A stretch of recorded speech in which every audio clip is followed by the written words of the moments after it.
lot of dirty water in there, and it just wasn't happening. You know, I got a couple of bites in there, but I could tell it wasn't happening. So I thought I could catch a good limit out of there to start the day, and you know, I had to kind of scramble after that. So you know, I ended up catching 11 pounds, and at least I didn't take myself out of it. So I learned a lot today, though. I'm looking forward to getting that, you know, one more chance at him tomorrow. The word out there is you had a lot of company out in there this morning.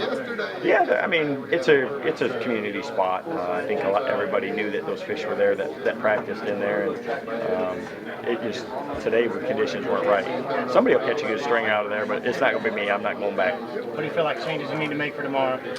The biggest thing is I learned that how that wind and the muddier water, and it's going to be colder tonight, it's going to affect him. So it should actually, it's going to hurt some guys and it's going to help some guys. I've got a plan for it, though.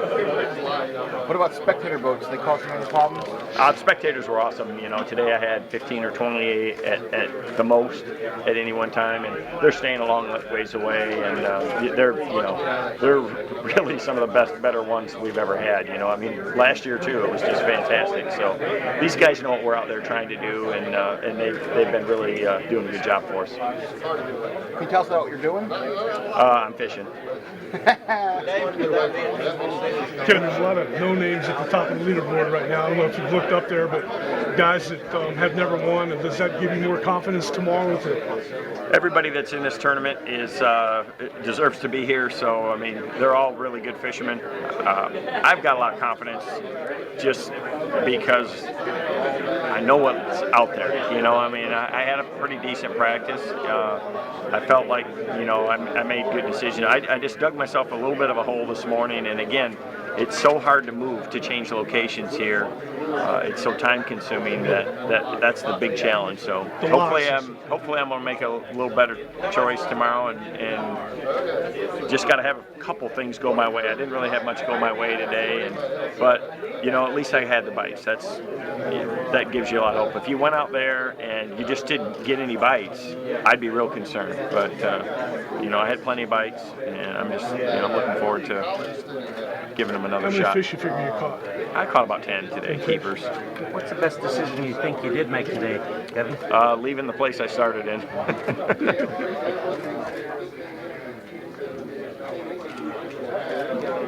Just talk about the frustration factor. I know you said about that, but coming into this tournament, you knew what you'd be dealing with. You know what the stumps are. You know how you've won the majority of your tournaments. Coming into it, this has to be a classic that you were thinking of just surviving and doing well, and more so than others. You know, I try to win every one, and my goal now is not any different than it was this morning before I started.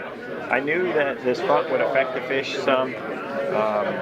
You know, the wind was a bigger factor, I think, than the front itself. You know, so you got to adjust quick. It's just hard here because you have that. I mean, you got to idle a long ways. You know, I mean, to get to the best water right now, you got to go all the way in the back of a lot of these places, and it just takes a long time. So if you go back there and find out that the wind from yesterday, which was blowing opposite direction, has muddied it all up, then you got a long idle back out. So, you know, I learned a good bit about what to look for in certain areas, and you know, I spent a lot of time in dead water, but yeah, I feel good with these conditions that it's actually going to concentrate some of the fish a little bit better. You know, they'll pull back onto some of the little ditches and things like that where you can target them a little easier. So tomorrow, you know, tomorrow is going to be very different. I think you'll see the leaderboard really change tomorrow. Coming into this tournament, a lot of people, and I don't know if you said it, but the starting spot on your first day is going to be more critical in this classic than in classics past. You said that the best decision you made was to get out of there. Does that put you behind the 8 ball tomorrow, and is it possible to make that? I think, you know, I had 11 pounds, so I mean, I'm not out of it. You know, I had a couple of opportunities at some really good fish today that would have been a big difference, you know. But you just gotta forget about it. You know, when something like that happens, there's nothing you can do to bring them back. You know, I'm gonna learn use what I learned today to try to improve on that tomorrow. You know, if you can have a big day tomorrow, it'll you know, again, the leaderboard's going to change a lot tomorrow. What would you consider a good day tomorrow? You know, I think you know 18 or 19, 20 pounds is what you really need to have here to have a big day. If you're going to have a day like I had today, if you're going to have an 11-pound day, you better have 18 or 19.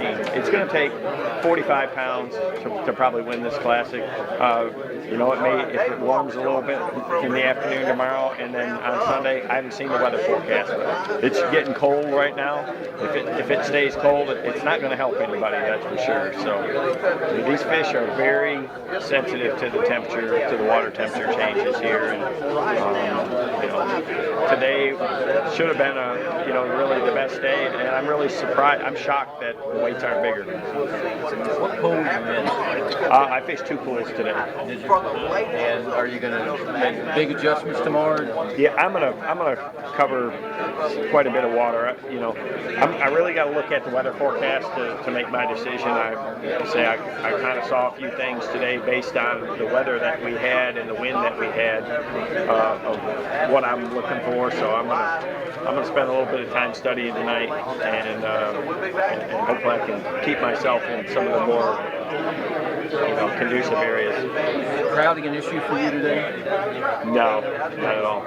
I mean, everybody knows the good areas here, so there's people here and there around. I had one area where there was quite a few boats, and then I had several other areas where there really wasn't anybody fishing when I was fishing. So You expect more spectator boats over the weekend? yeah, there'll be a lot more tomorrow. And they were fantastic today. They stayed way back, and I would expect there'd be 2 or 3 times as many tomorrow. I mean, it's the Bassmaster Classic, Right. and it's in a lot of these guys' backyard. They should be out there watching. I mean, the thing I saw today is people staying way away, watching with binoculars, everybody having a good time. I didn't see a single boat that had a rod out on their deck.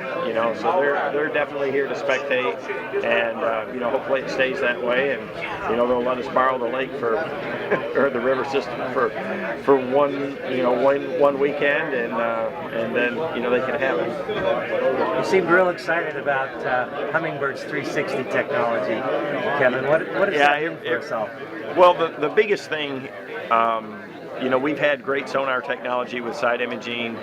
The problem is that you have to be moving to use it. So you got to be, on your big engine, moving along at a pretty good clip, and going in a straight line. With this, you can turn, you can do anything, and it automatically updates your picture. You get direction, distance. It's like X-ray vision around your boat. So I can actually see where the drops are, where the brush piles are, a stump, or even a school of fish. So, and the direction to cast. The distance and exact direction to make the cast. So it's going to really help anglers visualize their surroundings. Kind of a game changer, paradigm shift, so to speak. Maybe. It's very, very impressive. I mean, side imaging is one of the biggest advances that I've seen in my career in fish finding technology, and this right here just takes it to a whole new level. An order of magnitude. Yep. Thanks, Kevin. Yep. How many keepers did you catch today, Kevin? About 10. How many did you lose? About 10. What was the biggest keeper you pulled in? I didn't have anything real big, maybe 2.5 pounds. Any surprises at this point? The biggest thing that surprised me today is that I didn't get more quality bites today. I mean, they're out there. There's a lot of good fish out there. Everybody good?